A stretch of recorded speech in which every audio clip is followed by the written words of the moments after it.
right, you guys, it is a crisp, cold February morning here in Hood River, Oregon, but that has not stopped three of us from getting on the water recently. Yeah, boy. And for these two on hollow boards. Super light, super stiff, I think. We'll find out what they thought. These two rode this from Home Valley down to Stevenson. I was actually with them, but had a far more scenic route. But the long and short of it, let's cut to it. Ben, how much does this board weigh? This one was 7.85 pounds. 7.85 pounds. Okay, when it's in the box, are you even aware that it's in the box? I wasn't. I thought it was an empty box. I thought it was an empty box. Tom, same thing, you're a shipping manager. Did you question the contents of the boxes when these arrived? I definitely did. Fair enough, fair enough. So let's talk about the run. I could not get up at all. You two were gone.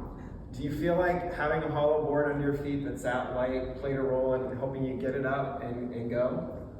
I did. I definitely noticed it got up a lot easier. When you did paddle up on foil, does it feel different to have something this light under your feet? It does. It pumps really well. It felt very stiff. It felt very responsive, but the main thing was it pumped super well. It's not like your traditional foam downwind sup where you have some weight behind it.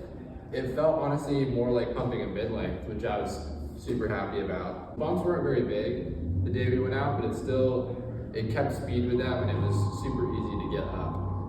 And what about, like, Ben, this is a 90-liter model. This is the Odyssey 90-liter. You weigh 175, but with all our winter gear, you're probably in the 190 range? Yeah, I had a Parawing on my back too, just in case anybody needed it. So definitely weighed down more than normal.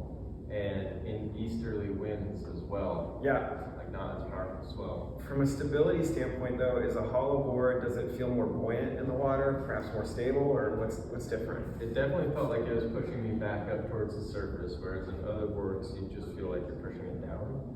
Felt like it had positive feedback pushing up at you. And even though this board is really narrow, it did feel surprisingly stable, more so than I was expecting. Gotcha. I would agree. I hadn't supped since probably Thanksgiving. And usually when I've been off for a month or two, I tend to fall in the water quite a bit, but this board felt really stable for a 95 liter. I was expecting to be in the water a lot and I didn't really have any issue standing on it. What about, to spend this much money on these boards I believe are in the $3,000 mark, which is for many a threshold that seems pretty outlandish. But from a durability standpoint, they feel really stiff. They feel strong. Did you notice anything from a riding or a usage standpoint that would make you question the durability of these? No, mine held up really good. I had one pouch right that took a little paint chip out of it, so that's just cosmetic. So for you two, having ridden these, do you feel like when you go back to your traditional board, there might be an element of like, you've had bread and butter, you're going back to just bread? I mean, do you feel like that there's some real return on investment for something this light when you're out there? Definitely. I wish I didn't try it because now I'm gonna want one. There you go. Same, man. Same here. Okay.